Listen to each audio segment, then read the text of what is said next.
सभी का हमारे चैनल आरती एजुकेशन क्लासेस में स्वागत है। आज के वीडियो में हम आपके लिए लेकर आए हैं एडुकेट अभ्यास पुस्तिका कक्षा 8 विषय विज्ञान। एडुकेट अभ्यास पुस्तिका कक्षा 8 विषय विज्ञान वर्ष 2023-24 समग्र शिक्षा मध्य प्रदेश राज्य शिक्षा केंद्र भोपाल द्वारा जारी जो हमारी एडुकेट अभ्यास पुस्तिका है वहाँ हम लेकर आए। इस वीडियो में हम लेकर आए पाठ 7 किशोर अवस्था की ओर। तो आइए हम देखते हैं अध्याय 7 किशोर अवस्था की ओर। इस अध्याय में लर्निंग आउटकम्स दिए हुए हैं। तो यहाँ पर हम देखेंगे कुछ पूर्व तैयारी दी हुई है। उसके बाद हमें यहाँ पर देखिए ऊपर दिए गए चित्र, इस चित्र को हमें ध्यान से देखना है। नीचे बॉक्स में दिए गए शब्दों का सहारा लेकर सारणी पूर्ण करें। युवावस्था, शिशुअवस्था, बाल्यावस्था, किशोर अवस्था। तो सरल क्रमांक 1 अवस्थाओं के नाम: किशोर अवस्था, युवा अवस्था, बाल्यावस्था, शिशु अवस्था। अवस्था की अवधि: किशोर अवस्था कब होती है? 11 से 18 वर्ष। शारीरिक परिवर्तन: बालक में शारीरिक विकास, बालिका में जननांग विकसित। युवा अवस्था 16 से 18 वर्ष। प्रजनन, बाल आना और गर्भाशय अंडाशय का विकास होना।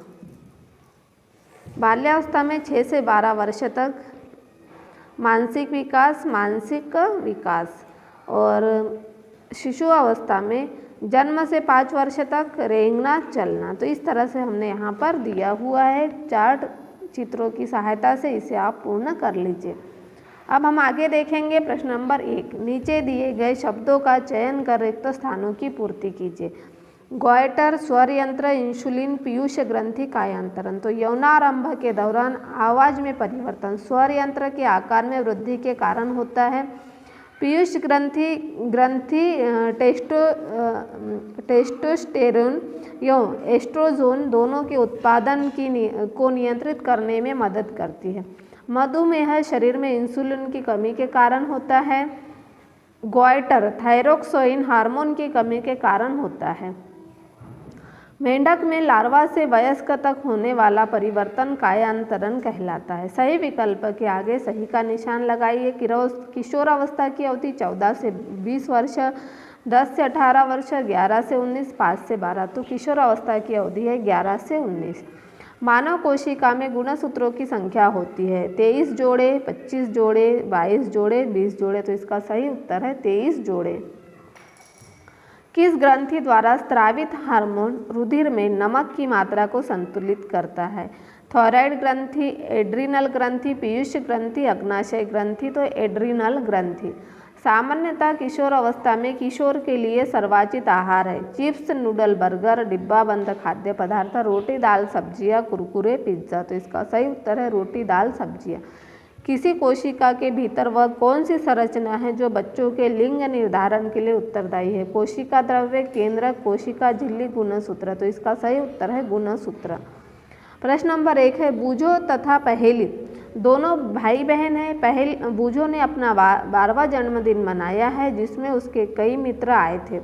पहली अपने भाई के मित्रों से लगभग 1 वर्ष उपरांत मिल रही है। उसे अपने भाई को मित्रों में अनेक परिवर्तन जैसे किसी की लंबाई एकाएक बढ़ गई, किसी की आवाज़ भारी हो गई, किसी लड़के की मूछें निकल आई देखने को मिला। पहली बड़ी आश्चर्यचकित हुई। उसकी माँ ने समझाया कि लड़के बड़े हो गए हैं।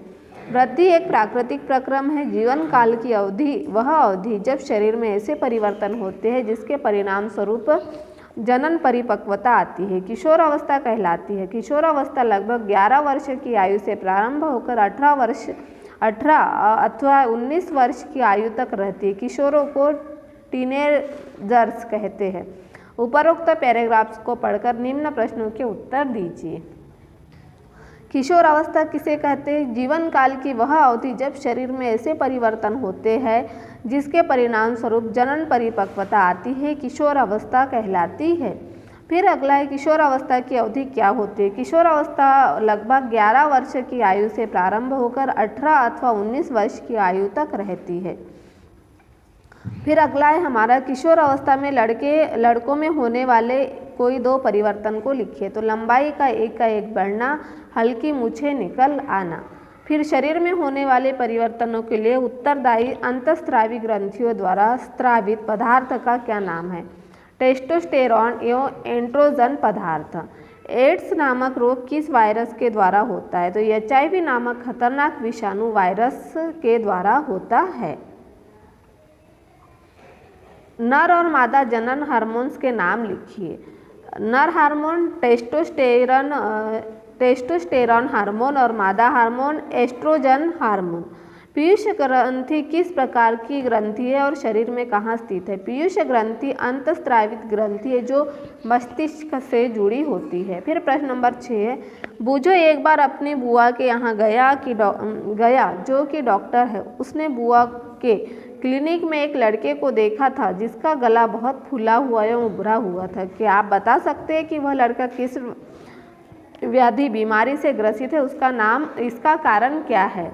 तो देखिए, लड़का गॉइटर नामक व्याधि से ग्रस्त है जो थायराइड ग्रंथि का रोग है। लड़का की थायराइड ग्रंथि थायरॉक्सिन हार्मोन का उत्पादन नहीं कर रही थी।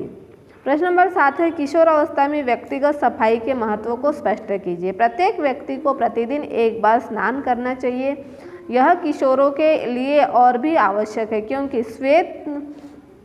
श्वेत ग्रंथियों की अधिक क्रियाशीलता के कारण शरीर से गंध आने लगती है। शरीर के सभी भागों को स्नान करते समय भली प्रकार से धोना चाहिए।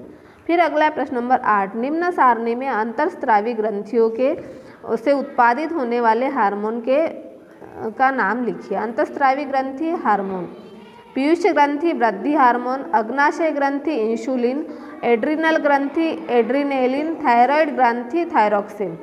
प्रश्न नंबर 9 है, किशोर अवस्था में होने वाले शारीरिक परिवर्तनों की सूची बनाइए। किशोर अवस्था में निम्न शारीरिक परिवर्तन होते हैं: लंबाई में वृद्धि, जनन क्षमता का विकास, स्वर में परिवर्तन, दाढ़ी मूंछों का आना, जनन अंगों का विकास, श्वेत एवं तैल ग्रंथियों की क्रियाशीलता में वृद्धि। फिर अगला प्रश्न है, नीचे दी गई सारणी में आयु वृद्धि के अनुपात में लड़कों एवं लड़कियों की अनुमानित लंबाई के आंकड़े दर्शाए गए हैं। लड़के एवं लड़कियां दोनों की लंबाई एवं आयु को प्रदर्शित करते हुए एक ही ग्राफ कागज पर खींचिए। आयु वर्ष में लंबाई सेंटीमीटर, लड़के लड़कियां 0, 53, 53। 4 वर्ष की आयु में 96 की लंबाई और 92 की लड़कियों की। 8 वर्ष की आयु में लड़कों की लंबाई 114, लड़कियों की 110। 12 वर्ष की आयु में लड़के की लंबाई 129, लड़कियों की 133।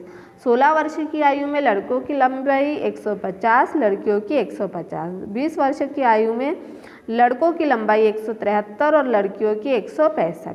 आंकड़ों के आधार पर पेपर पर ग्राफ बनाकर बॉक्स में लगावे। तो देखिए, यह हमने आंकड़ों के आधार पर उम्र के हिसाब से यहाँ ग्राफ बना दिया। ऐसा ग्राफ यहाँ बना लीजिए आप।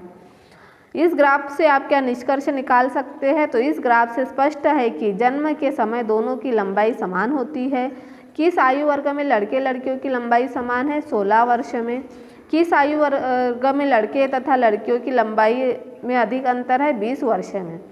दीर्घोत्तरीय प्रश्न, प्रश्न नंबर 10, क्या कारण है कि सामान्यतः लड़कियों का स्वर उच्च तारत्व वाला होता है जबकि लड़कों का स्वर गहरा होता है? स्पष्ट कीजिए। लड़कियों में स्वर यंत्र अपेक्षाकृत छोटा होता है, अतः बाहर से सामान्यतः दिखाई नहीं देता। इसीलिए सामान्यतः लड़कियों का स्वर उच्च तारत्व वाला होता है जबकि लड़कों का स्वर गहरा होता है, क्योंकि लड़कों में कभी कभी स्वर यंत्र की पेशियों में अनियंत्रित वृद्धि हो जाती है और आवाज़ फटने और भर्राने लगती है। फिर प्रश्न, एंडाम सैंपल कंठमणि अथवा स्वर यंत्र का नामांकित चित्र बनाइए। तो देखिए, हमने किशोर लड़के का स्वर यंत्र एंडम सैंपल का यहाँ चित्र बना दिया है, आप इसे बना लीजिए। प्रश्न नंबर 11, संतति की लिंग निर्धारण की प्रक्रिया को सचित्र समझाएं। शुक्राणु में गुणसूत्र, अंडाणु में गुणसूत्र। यह पुरुष और महिला। पुरुष के XY तो XX होगा तो लड़की, X महिला के XY होगा तो लड़का। संतति के लिंग निर्धारण की प्रक्रिया समझाइए। संतति के लिंग निर्धारण की प्रक्रिया, पुरुषों के शुक्राणुओं में 2 प्रकार के गुणसूत्र X व Y पाए जाते हैं, जबकि महिलाओं के अंडाणुओं में केवल XX गुणसूत्र पाए जाते हैं। भ्रूण के निर्माण के समय यदि पुरुष में X गुणसूत्र व महिला से X गुणसूत्र प्राप्त होता है तो लड़की का जन्म होगा, और यदि पुरुष में Y गुणसूत्र व महिला में X गुणसूत्र प्राप्त होगा तब लड़के का जन्म होगा। प्रश्न नंबर 12 है किशोरावस्था, तीव्र वृद्धि तथा विकास की अवस्था। इस अवस्था में किशोर का आहार नियोजन किस प्रकार का होना चाहिए। किशोरावस्था तीव्र वृद्धि एवं विकास की अवस्था है, अतः किसी भी किशोर को आहार नियोजन अत्यंत सावधानी पूर्वक करना चाहिए। किशोर अवस्था में किशोर का आहार संतुलित आहार होना चाहिए ताकि शरीर का विकास व वृद्धि उचित प्रकार से हो सके। संतुलित आहार का अर्थ है भोजन में प्रोटीन, कार्बोहाइड्रेट, वसा, विटामिन एवं खनिज का पर्याप्त मात्रा में समावेश। यहाँ प्रोजेक्ट नंबर 1 दिया हुआ है। अपने मित्रों का एक समूह बनाइए, उनसे चर्चा कर उन खाद्य पदार्थों के नाम लिखिए जो उनके द्वारा पिछले कल दिन नाश्ते, दोपहर के भोजन और रात्रिकालीन भोजन में खाया था। मित्र का नाम, नाश्ते के लिए गए खाद्य पदार्थ, दोपहर के भोजन में लिए गए खाद्य पदार्थ, रात्रिकालीन भोजन के खाद्य पदार्थ। राम, नाश्ते के लिए गए खाद्य पदार्थ दूध रोटी, दोपहर के भोजन के खाद्य पदार्थ दाल चावल और रात्रि में दाल चावल। राजा, ब्रेड रोटी, दोपहर में रोटी चावल दाल, रोटी सब्जी दाल। रोहित, नाश्ते के लिए पूड़ी चाय, दोपहर के भोजन के लिए रोटी दाल मछली और यह रात्रिकालीन के लिए मछली रोटी और चावल। नयन, ब्रेड मक्खन और चाय, चावल दाल और सब्जी, यहाँ रात्रिकालीन के लिए रोटी दाल चावल सब्जी। रमेश, सांभर बड़ा चाय चावल सांभर और यहाँ चावल दही और रोटी चटनी। तो इस तरह से हमने यहाँ प्रोजेक्ट 1 को पूर्ण कर दिया। इसे आप पूर्ण कर लीजिए और आपकी 8th ग्रेड अभ्यास पुस्तिका में लिख लीजिए। इस तरह से यदि आप हमारे चैनल पर नए हो तो हमारे चैनल को सब्सक्राइब ज़रूर कर लीजिए और बेल आइकन को प्रेस करना ना भूलिए ताकि आपको हमारे आने वाले वीडियो के नोटिफिकेशन मिलते रहेंगे।